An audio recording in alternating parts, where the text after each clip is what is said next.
بسم الله الرحمن الرحيم. السلام عليكم ورحمة الله وبركاته. إن الحمد لله نحمده ونستعينه ونستغفره ونعوذ بالله من شرور أنفسنا ومن سيئات أعمالنا.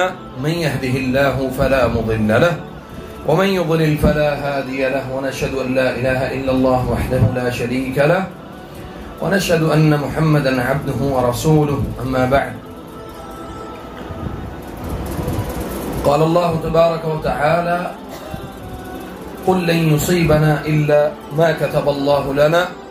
وقال الله تبارك وتعالى: وما أصابكم من مصيبة فبما كسبت أيديكم ويعفو عن كثير. اللہ رب العزت نے فرمایا ہے کہ نبی صلی اللہ علیہ وسلم ان سے کہہ دیجئے، قل کہہ دیجئے ان سے کہ کوئی بھی مصیبت جو آپ تک پہنچتی ہے وہ تب تک آپ کو ضرر اور نقصان نہیں دے سکتی جب تک اللہ تعالیٰ اس کو لکھ نہ دے. اور پھر فرمایا: وما اصابكم من مصیبة فبما كسبت ایدیکم ويعفو عن كثیر. پھر فرمایا: ظہر الفساد في البر والبحر بما كسبت ایدی الناس. مصیبت کے حوالے سے، تکلیفوں کے حوالے سے اللہ تعالیٰ نے قرآن کریم میں کئی جگہ ان چیزوں کا تذکرہ کیا ہے، اور ان چیزوں کو ماننا کہ اللہ کی طرف سے جو مصیبت آتی ہے، جیسا کہ اللہ نے فرمایا کہ فَبِمَا كَسَبَتْ أَيْدِيكُمْ، یاد رکھو کہ یہ تمہارے اپنے ہاتھوں کی کمائیاں ہیں. پھر فرمایا کہ ظَهَرَ الْفَسَادُ فِي الْبَرِّ وَالْبَحْرِ، یعنی خشکی اور سمندروں پر جو ہمیں نظر آتا ہے فساد اور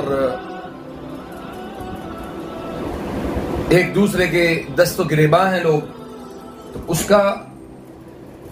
اس کی وجہ کیا ہے؟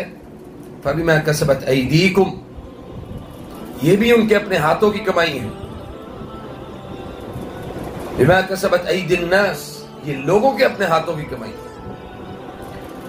اب یاد رکھیں کہ مصیبت جو ہے وہ اس لیے ہرگز نہیں آتی کہ انسان کو تکلیف اور ابتلاء میں ڈالا جائے، بلکہ مصیبت اور تکلیف یا اللہ کی طرف سے آزمائش اس لیے آتی ہے کہ اللہ تعالیٰ اس بندے کو پرکھنا چاہتا ہے، اس بندے کو چیک کرنا چاہتا ہے کہ یہ اپنی بیماری میں، اپنے مصائب اور تکلیفوں میں یہ کتنی حد تک میرے ساتھ جڑا رہتا ہے. یہ تکلیف میں مجھے پکارتا ہے یا کسی اور کو پکارتا ہے؟ یہ تکلیف میں میری طرف اس کا رخ ہوتا ہے، اللہ کے کلام کی طرف رخ ہوتا ہے، یا پھر درباروں اور آستانوں اور پیروں اور فقیروں کی طرف اس کا رخ ہوتا ہے.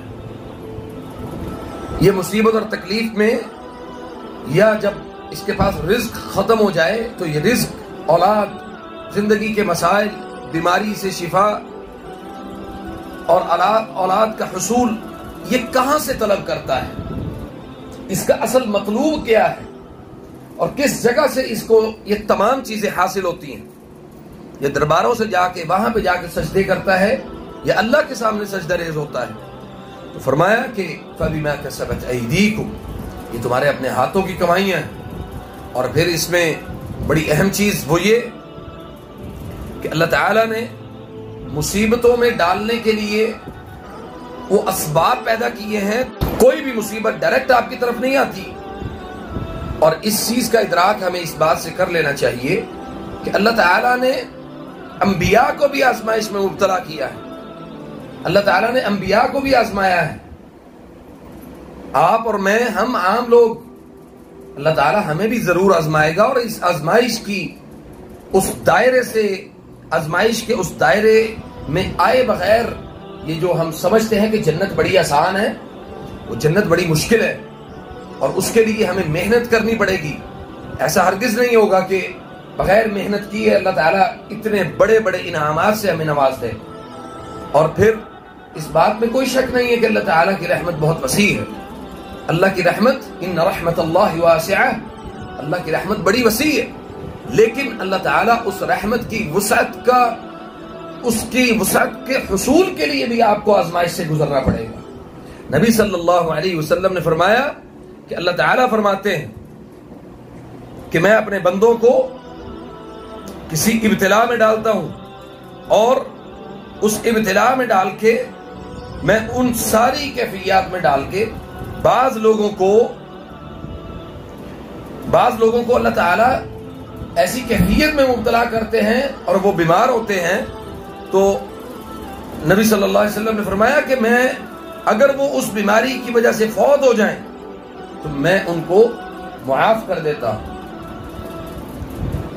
اللہ اکبر۔ کیونکہ اس سب کے باوجود ہم سب کو کہیں نہ کہیں اللہ تعالیٰ کی طرف واپس پلٹنا ہے، واپس لوٹنا ہے۔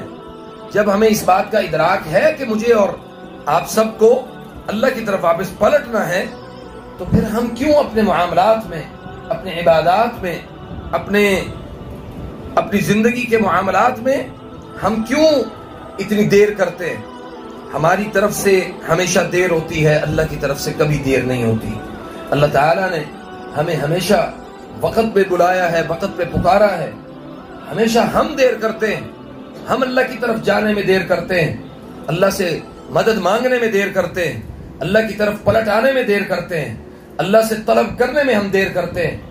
لیکن ان تمام چیزوں کے حصول کے لیے آپ کو، اگر اللہ تعالیٰ آپ کو وقت دیتا ہے تو ہمیں بھی اللہ کو وقت دینا ہے۔ ہم بھی اللہ تعالیٰ کے ساتھ، اللہ تعالیٰ نے جیسے فرمایا اللہ ولی الذین آمنوا، اللہ ان لوگوں کا دوست ہے جو ایمان لے کر آئے ہیں۔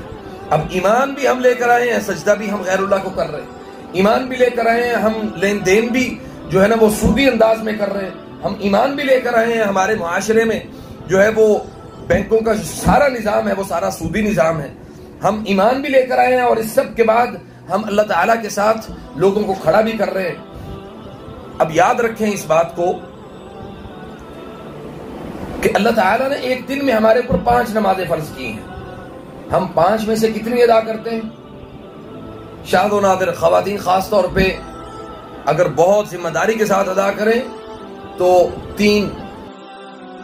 نبی صلی اللہ علیہ وسلم نے فرمایا کہ الصلاۃ علی وقتها، نماز کو اس کے وقت پہ ادا کرو، صحیح۔ اور ہم جو خواتین گھروں میں نماز ادا کرتی ہیں وہ کبھی ظہر کو عصر کے ساتھ ملا لیتی ہیں، کبھی مغرب کو عشاء کے ساتھ ملا لیتی ہیں، تو یہ بالکل بھی درست نہیں ہے۔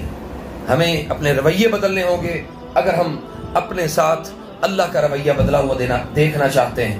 ہمارے اپنے رویے خراب ہیں جس کی وجہ سے ہمارے اوپر اپنی اتنی اللہ کی طرف سے مصیبتیں ہیں، ہمارے اپنے معاملات اللہ کے ساتھ درست نہیں ہیں، تو پھر ہم اللہ سے امید بھی ویسی رکھیں کہ جو ہم اللہ کو دے رہے ہیں وہی ہمیں ریٹرن میں واپس مل رہا ہے۔ جو ہم اللہ کے ساتھ معاملہ کریں گے اللہ بھی میرے ساتھ اور آپ کے ساتھ وہی معاملہ کرے گا۔ یاد رکھیں، اس بات کو ذہن نشین کر لیں کہ اللہ تعالیٰ نے ہمیں وقت بہت کم دیا ہے۔ اس وقت کی کمی کو کیسے میں آپ کو بیان کروں؟ یہ پچھلے دنوں ہمارے کل کی بات ہے، ہمارا ایک یہاں پہ کالونی میں ہی ایک لڑکا جو ہے وہ نوجوان لڑکا ہے، بالکل اس کی عمر تقریباً میرا خیال ابھی 20 سال بھی شاید پوری نہ ہوئی ہو، اپنے دوستوں کے ساتھ نکلا ہے باہر۔ اب دوستی اور یاری اور بے دینی اور جہالت کی وجہ سے جب آپ کے دوست احباب اس طرح کے ہوں گے تو آپ کو بھی ویسی ہی کمیونٹی آپ کو ملے گی، ویسا ہی معاشرہ آپ کو ملے گا۔ تو انہی ایک دوست، یعنی دوستوں میں سے ایک دوست نے اس کو قتل کر دیا، دوسرے ایک دوست۔ کیا زندگی ہے!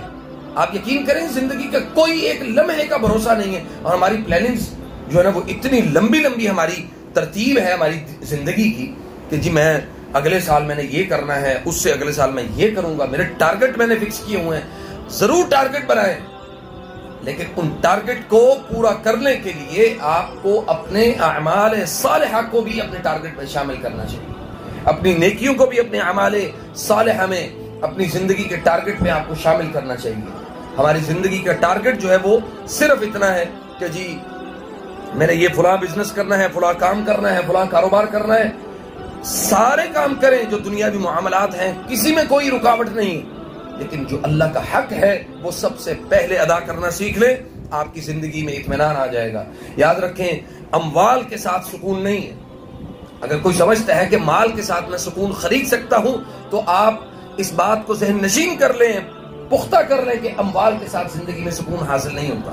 صرف اگر سکون حاصل ہوتا ہے اللہ کے دین پر چلنے سے، اللہ کی وحدانیت، اللہ کی توحید کو قبول کرنے سے، لا الہ الا اللہ محمد رسول اللہ اس کلمے کو عملی طور پہ اپنی زندگی میں اپلائی کرنے سے، اور اسی طرح اللہ کے دین پر کام کرنے سے، اللہ کے دین کے لیے کوئی خدمت کرنے سے، اللہ کے دین پر زندگی کو گزارنے سے آپ کو اطمینان تو حاصل ہو سکتا ہے، لیکن اگر آپ اس کے مخالف چلیں گے تو آپ کو سکون بہت دور کی بات ہے، آپ کو کچھ بھی حاصل نہیں۔ اللہ تعالی ہمیں عمل کی توفیق عطا فرمائے۔ فجزاکم اللہ خیر۔